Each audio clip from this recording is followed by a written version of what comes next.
Hello students, good morning to everyone. Multi variable integral calculus में evaluation of triple integrals आज शुरू करने जा रहे हैं, जो आसान भी है और समझने की कोशिश कीजिएगा और समझ में भी आ जाएगा, ज़्यादा भारी नहीं है। इसको कैसे बनाएंगे तो उसको पहले तो फार्मूला हम लिख देते हैं, उसके बाद क्वेश्चन आंसर करेंगे। तो देखिए, इवैल्यूएशन ऑफ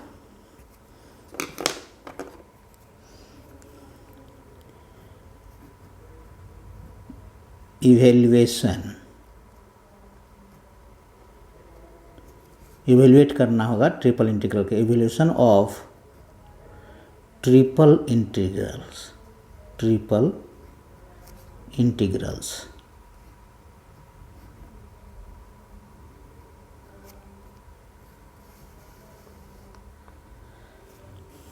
फर्स्ट है,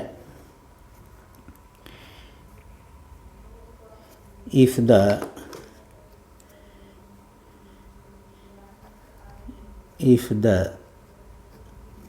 region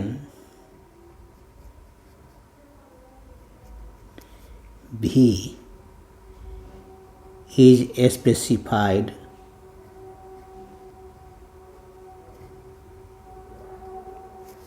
by inequalities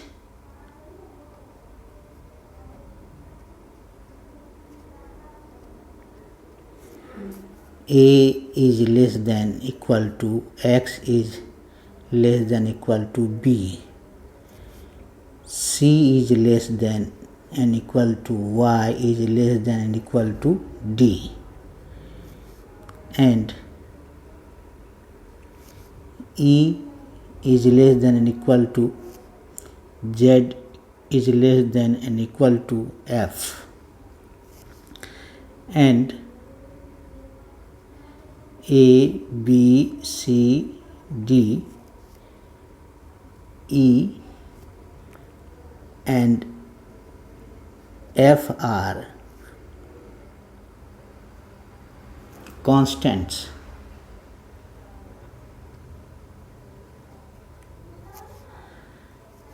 Then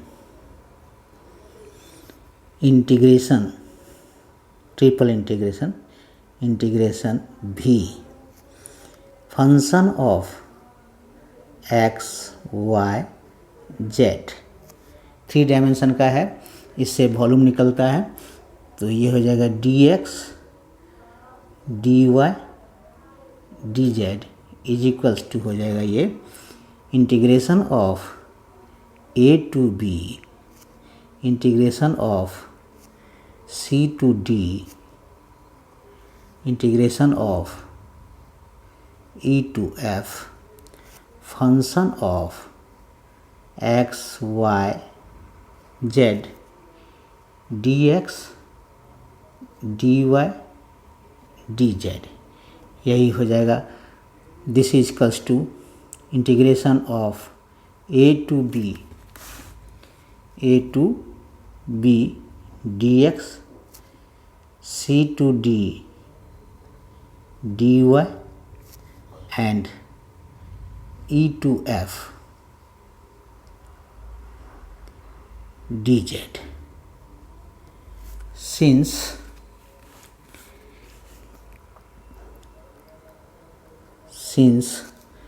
a, b, c, d, e and f are constant,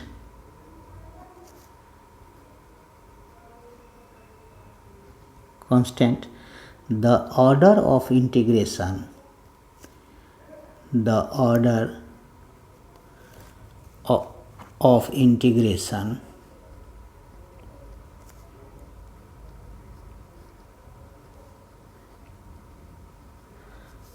is immaterial.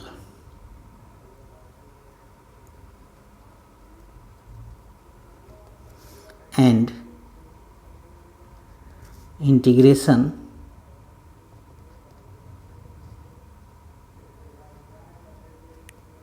with respect to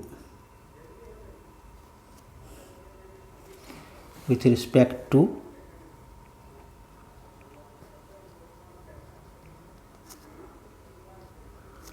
any of x, y and z can be performed first.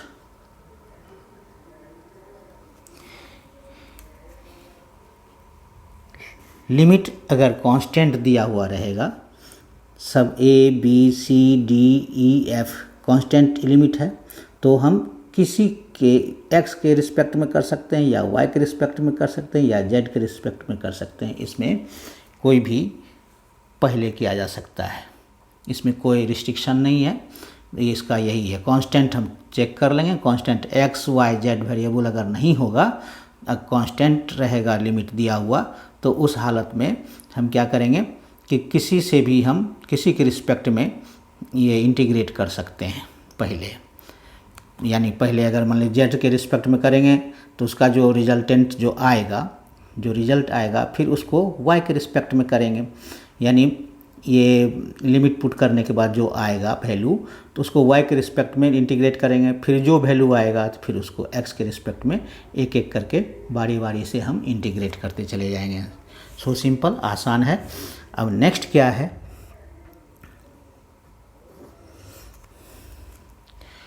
Next में है कि if the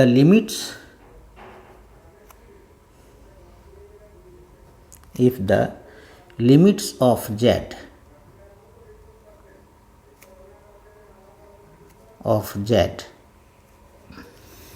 are given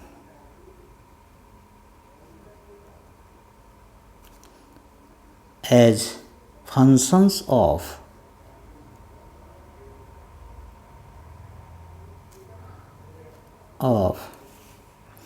x and y,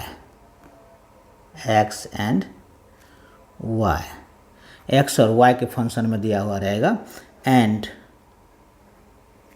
limits of Y and the limits of Y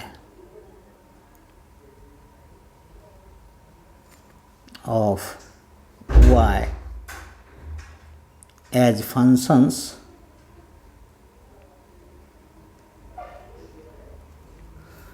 of x while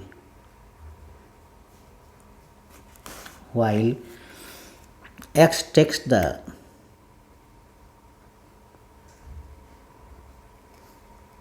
constant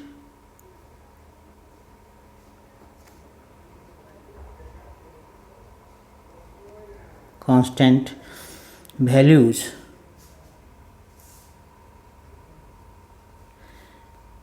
say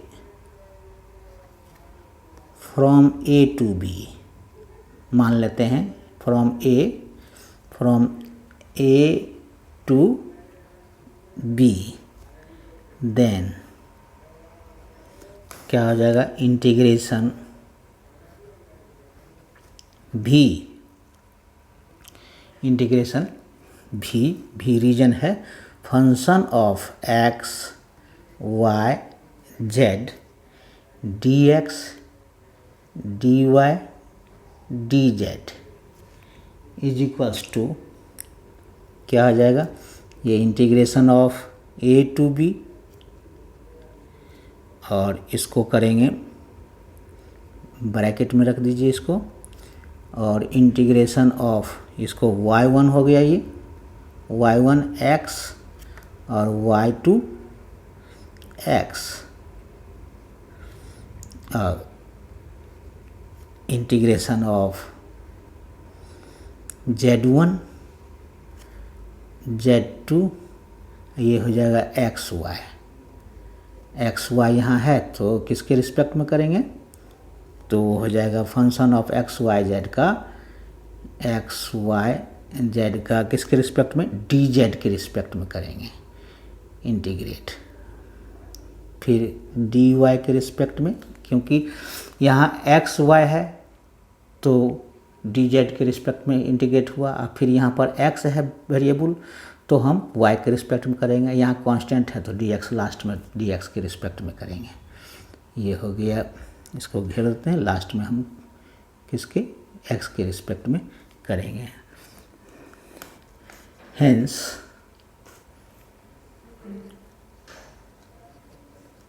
the integration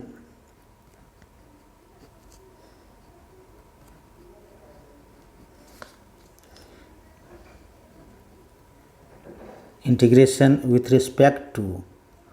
respect to z is performed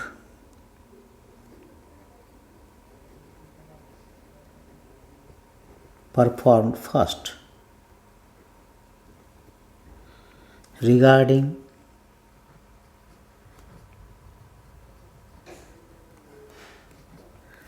x and y as constants.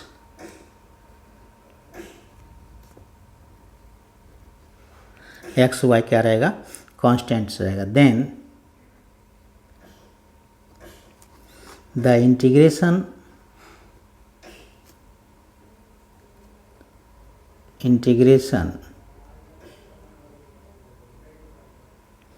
with respect to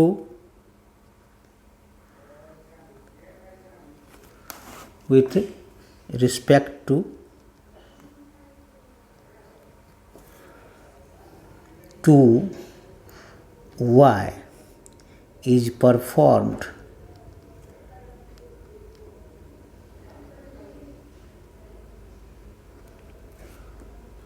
regarding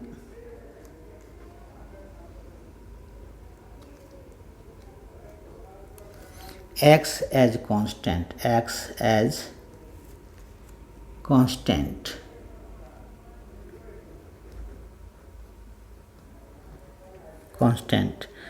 and in the last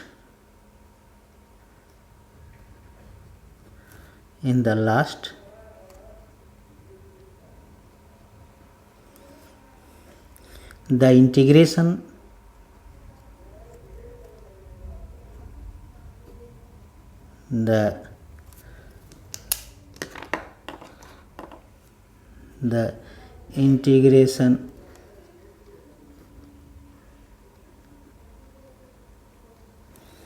with respect to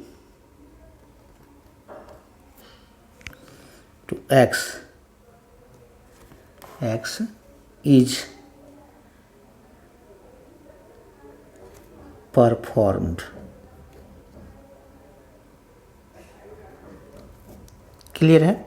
कहने का मतलब ये है कि constant में तो कोई दिक्कत नहीं है, कांस्टेंट में ये तो सिंपल है, कांस्टेंट में रहेगा तो किसी से भी किसी के रिस्पेक्ट में इंटीग्रेट हम कर सकते हैं पहले, उसके बाद नेक्स्ट जो आएगा फिर y के रिस्पेक्ट में पहले z के रिस्पेक्ट में करें या x के रिस्पेक्ट में करें, तो बाकी वाला y के रिस्पेक्ट में इंटीग्रेट करेंगे, फिर जो बचेगा तो x के रिस्पेक्ट में करेंगे, z पहले करेंगे फिर y करेंगे फिर x करेंगे, या x पहले कीजिए फिर y कीजिए फिर z कीजिए, कोई भी किसी से भी इंटीग्रेट कर सकते हैं, कांस्टेंट लिमिट कांस्टेंट रहेगा तब तीनों में।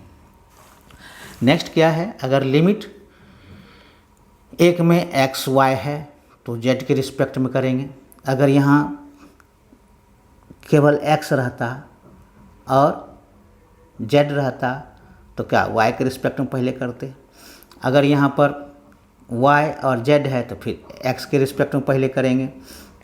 इस तरह से दो रहेगा यहाँ पर लिमिट, दो वेरिएबल रहेगा लिमिट, तो तीसरे के रिस्पेक्ट में इंटीग्रेट करेंगे, बाकी जो इसमें जो लिमिट रहेगा उसके अगेंस्ट में उसका जो बचेगा तो y के रिस्पेक्ट, x है तो y के रिस्पेक्ट में, अगर यहाँ z रहता तो y के रिस्पेक्ट में करें, x या z भी रहेगा तब पर भी y के रिस्पेक्ट में करेंगे।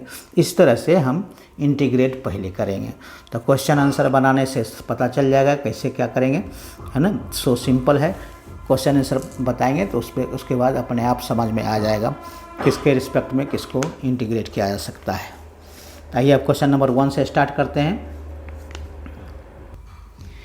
क्वेश्चन नंबर 1 है कि इम्पोर्टेंट भी है। Question number 1, evaluate I equals to integration of 0 to log 2, 0 to, second है 0 टू x, थर्ड है 0 to x plus log y e to the power x plus y plus z dx dy dz। अब इसमें देखना होगा कि कौन है, किसमें क्या क्या है। यहाँ देखिए, पहले तो लिमिट देखना होगा। यहाँ क्या है, लिमिट x और y दो वेरिएबल है, तो दो वेरिएबल है तो किसके रिस्पेक्ट में होगा, z के रिस्पेक्ट में इंटीग्रेट होगा।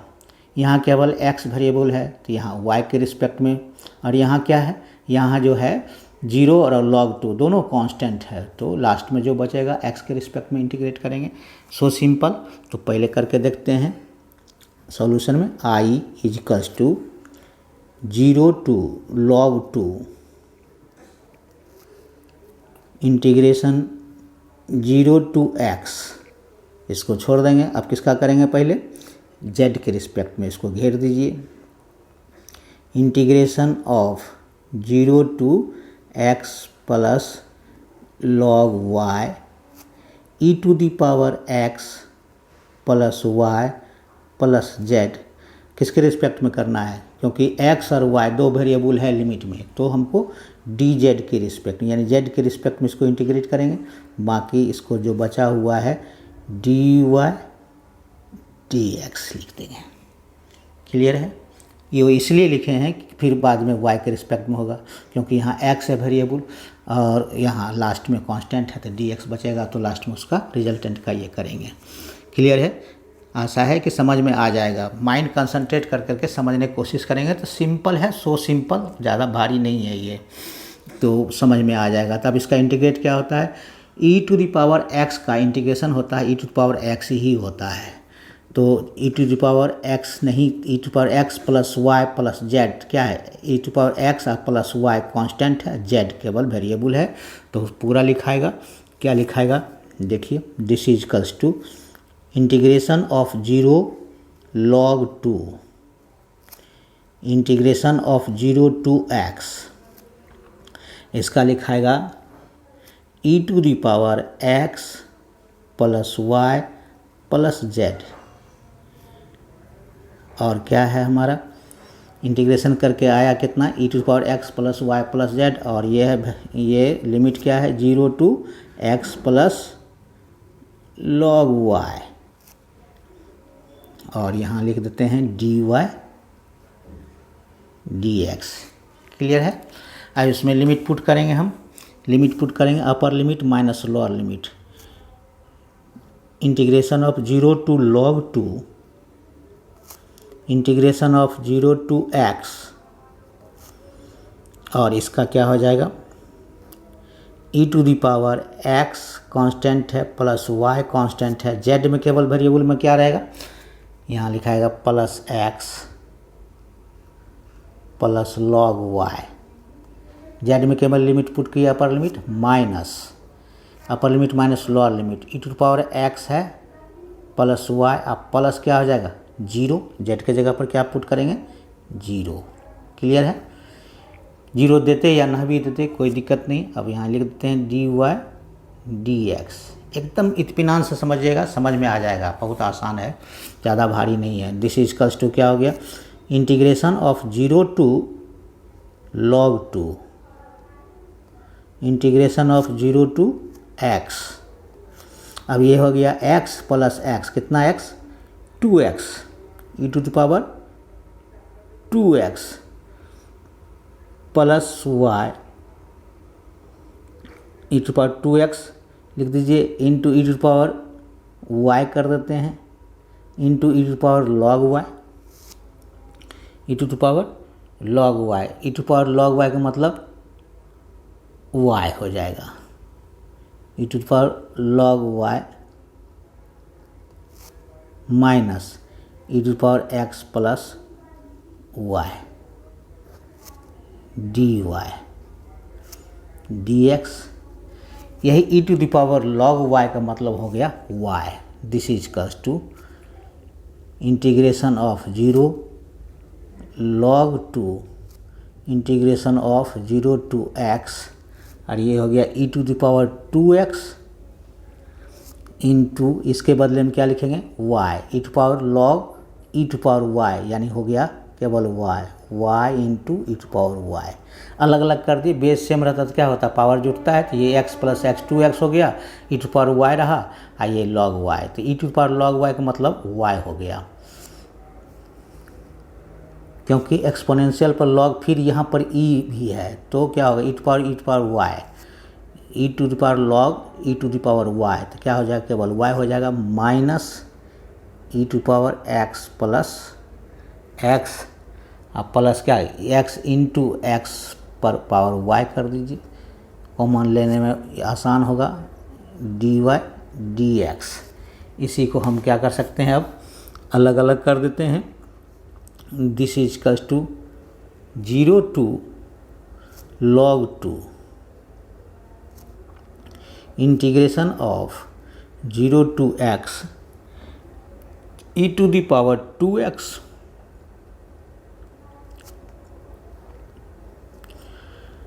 और ये हो गया y into e to power y dy, y के रिस्पेक्ट में इंटीग्रेट होगा, minus e to the power कितना हो गया, e to the power x integration of 0 to x e to the power x e to power y dy, इसको घेर देते हैं, तब क्या हो जाएगा dx।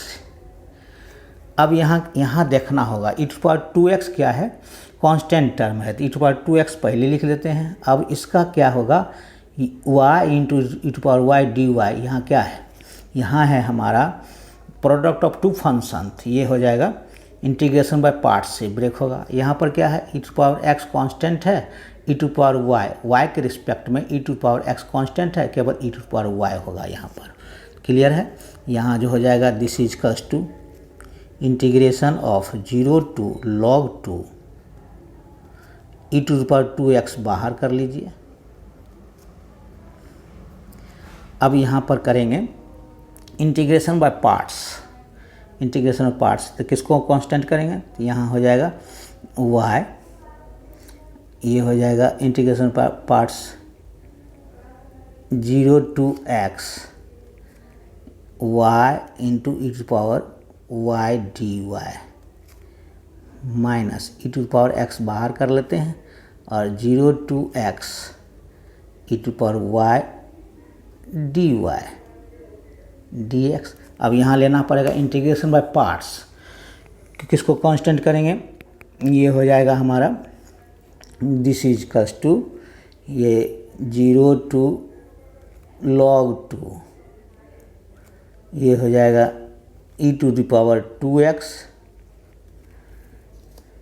e to the power 2x, constant term है। इसका हम क्या करेंगे कि y कांस्टेंट करेंगे, इसको घेर देते हैं, इसका y constant integration of 0 to x, और ये हो जाएगा e to power y dy, minus इसको एक को कांस्टेंट करेंगे, दूसरा को इंटीग्रेट करेंगे, फिर जिसको कांस्टेंट के उसका डिफ्रेंशिएशन क्या हो, dy बाई dy 1 हो जाएगा, और e टू पावर y का क्या हो जाएगा, e टू पावर y ही हो जाएगा dy 0 टू x। यही हो गया इसका इंटीग्रेशन बाय पार्ट्स, और यहाँ पर हो जाएगा minus e to power x, और ये हो जाएगा e to power y, e to power y का क्या हो जाएगा integrate e to power y, और ये हो जाएगा 0 टू x, इसको घेर दीजिए dx। अब यहाँ इंटीग्रेट कर इसका this is equals to 0 to log 2, और ये हो गया e to the power 2x, e to the power 2x यहाँ रख दीजिए, और ये हो जाएगा y e to the power y, इसका हो गया 0 to x, 0 to x minus इसका e टू पावर 2x इसके साथ भी मल्टीप्लाई होगा e to power 2x into e to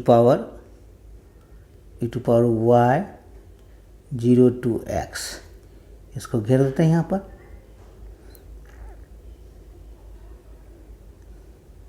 clear है? इसका हुआ यहाँ से यहाँ तक minus e to power x और इसका कर देते हैं अपर लिमिट क्या हो गया e to power x minus e to power 0 dx। फिर इसी तरह से इसमें भी पुट करेंगे। This is equals to 0 to log 2 ये हो जाएगा e to the power x e to power 2x और इसका पुट करेंगे x y में पुट करना है क्योंकि y के रिस्पेक्ट में y तो upper limit y into e to power x क्या हो जाएगा y के जगह पर x e x upper limit हो गया x और e टू पावर x और 0 पुट करेंगे तो ये 0 हो जाएगा ख़त्म ये minus e to power 2x into e to power x हो जाएगा और माइनस e टू पावर 0 हो गया यहाँ तक। उसके बाद इसका करेंगे e टू पावर x और e to power x minus 1 dx। Clear है? अब क्या करेंगे ये e टू पावर x और 2x का क्या हो जाएगा e to power 3x integration 0 to log 2 ये हो गया e to the power 3x minus ये हो जाएगा क्या हो जाएगा e to the power 2x और x 3x और प्लस क्या हो जाएगा प्लस ये 1 होगा e टू पावर 0 का मतलब 1 तो क्या हो जाएगा e टू पावर 2x और यहाँ क्या हो जाएगा माइनस x और x 2x e to power 2x और minus minus plus e to power x। Clear है? यहाँ डायरेक्ट भी लिख सकते थे 1 e टू पावर x और माइनस e टू पावर 0 का मतलब 1 भी डायरेक्ट लिख सकते थे। यहाँ पर डायरेक्ट लिख सकते हैं नहीं तो यहाँ पर कर दिए direct e to power 2x कितना हो गया e टू पावर x और 2x 3x x 3x यहाँ तक हो गया ये इसका हो गया यहाँ तक हो गया ये। उसके बाद ये हो गया e to power 2x e to power x power base same रहता है तो पावर क्या होता है जुड़ता है तो e टू पावर 3x हो गया ये और माइनस माइनस प्लस तो e to power 2x into 1 ये इसका मतलब 1 हो गया तो क्या हो गया e टू पावर 2x और यहाँ पर कीजिएगा minus e to power x और e टू पावर x कितना हो गया x प्लस x 2x और माइनस माइनस प्लस क्या हो जाएगा e to power x। Clear है? अब ये कट जाएगा बचा क्या हमारा 2 कट जाएगा और अब बचेगा मेरा this is equals to log 0 to log 2 ये बचा x into e to power 3x minus e to power 3x plus e to power x यही बचा dx। अब इसका अलग अलग करके हम निकाल लेंगे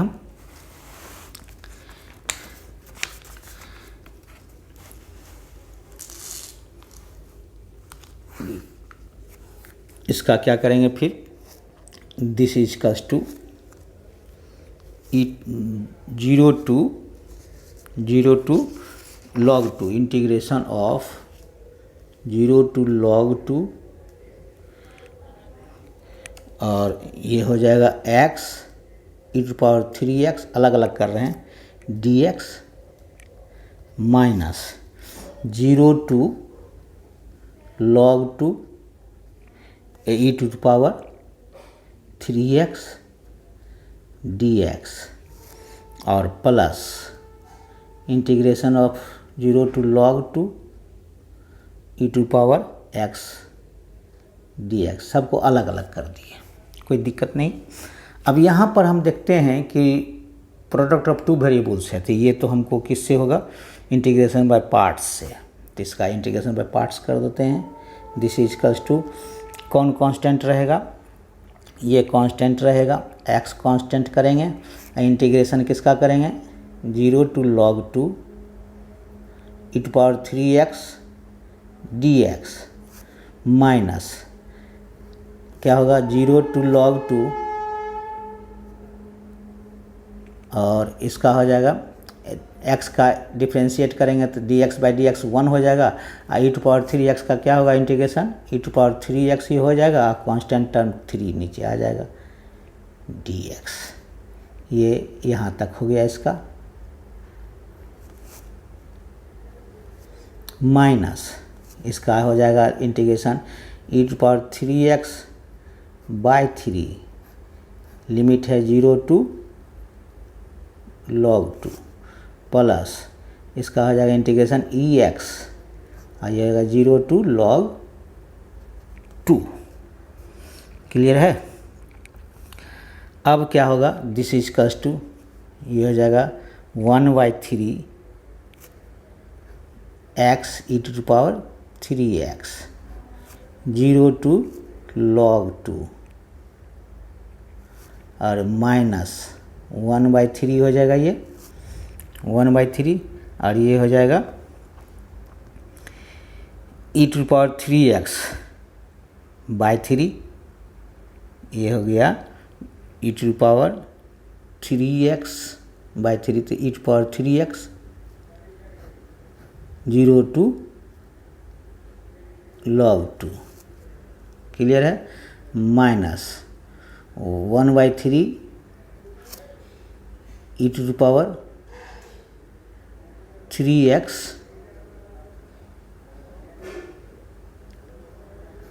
0 to log 2 plus e to power x 0 to log 2। आप लिमिट पुट कर देते हैं, तो यहाँ क्या हो जाएगा, limit upper limit minus lower limit, upper limit put करेंगे क्या हो जाएगा 1/3, ये x के बदले में log 2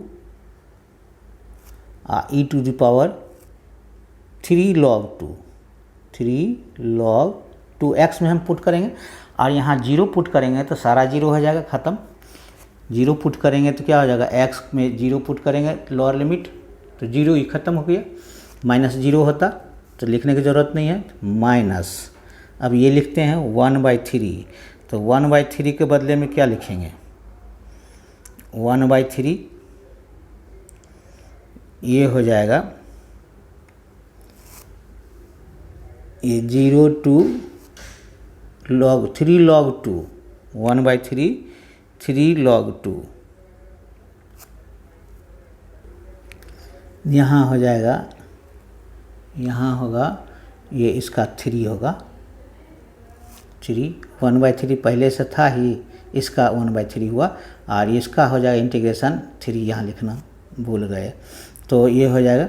अब ये 1/9, तो ये 1/9 और ये हो जाएगा e to the power 3 log 2 minus e to the power 0, या upper limit minus lower limit हो गया, minus 1/3 e to the power 3 log 2 और minus e to the power 0 और plus e to power log 2 minus e to power 0। Clear है। अब क्या करेंगे, अब यहाँ हो गया 1/3 log 2 e to the power 3 log 2 minus ये दोनों एक ही है, तो दोनों कॉमन ले लीजिए। e⁻³ log 2 - 1 ये कॉमन ले लिए दोनों में, तो ये हो जाएगा ब्रैकेट में 1/9 और +1/3। क्लियर है? ये कॉमन ले लिए दोनों में, ये दोनों सेम है, ये और ये सेम है, कॉमन ले सकते हैं, तो ये ऐड हो जाएगा। तो आप प्लस e⁻log 2 - 1। क्लियर है? अब क्या करेंगे, ये हो गया, एलसीएम लेंगे 9 तो क्या हो जाएगा 1 + 3 यानी 4/9 हो गया। This is equals to 1/3 log 2 e⁻³ log 2 - 4/9 e⁻log 2⁻³ कर सकते हैं -1 इसको। ये तो हो गया 3 3 या 9 हो गया, 3 + 1 4/9 हो गया इसका। इन दोनों को ऐड होगा तो इस तरह से लिख सकते हैं। अब प्लस e⁻log 2 - 1। क्लियर है? अब जो है इसका ये हो गया 2 2 = 4 2 = 8 यानी 1/3 log 2 e⁻log 2⁻³ - 4/9 ये हो गया हमारा e⁻log 8 -1 और प्लस log 2 e⁻log 2 - 1 यही हो जाएगा हमारा। ये हो गया 1/3 log 2 e⁻log 8।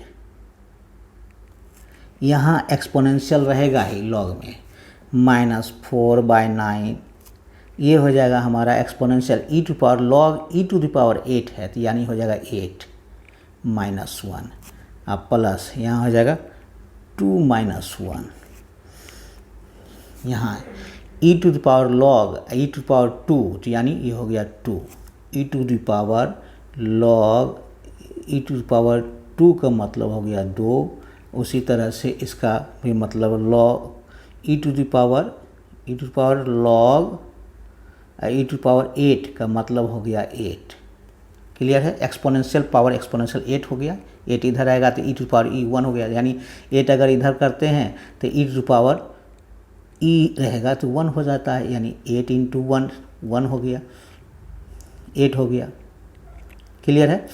इसको क्लियर करने के लिए ऐसा किया, तो यहाँ भी लिखाएगा 8 यानी ये हो गया 8/3 log 2 - 4/9 × 7 +1 क्या हो गया -28 यानी 8/3 log 2 - 28/9 +1 यही लिखा जाएगा क्या चीज़ 8/3 log 2 माइनस क्या हो जाएगा 9 माइनस हो जाएगा।